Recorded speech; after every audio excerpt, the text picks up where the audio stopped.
resiliency, hard work, and precision. These are the words that describe an 8th grade Taekwondo player and medalist named Philip Katimbang.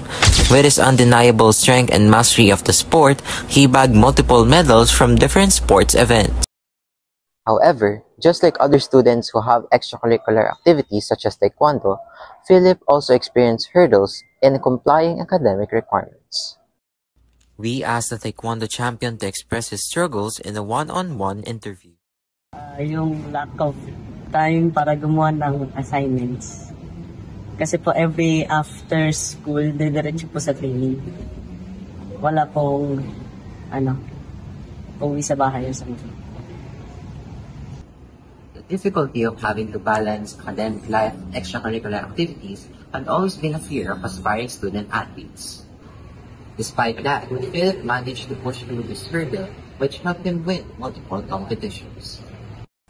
One of them is the 2024 Calabarzon Pumse Speed Kicking Championships, in which he secured a bronze medal, the 7th Heroes International Taekwondo Championship in Thailand, where he got podium finisher medals such as gold and silver, and his recent competition is the Division Athletic Association meet and 10th Daido Taekwondo Open Championships, in which he clinched a bronze and harvested triple gold medals. Several student athletes have been in the quest for sports excellency, one of which is Philip Katimbang, who excelled in the field of Taekwondo, despite the challenges that being a student athlete presented.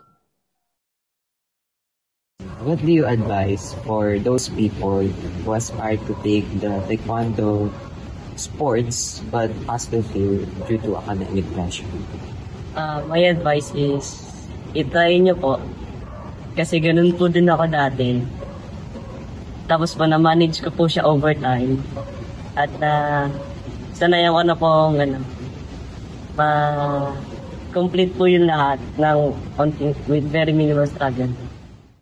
His triple gold medal may be the achievements he is known for, but his golden heart still shines true. En Lai Sung Lao, ahora mismo.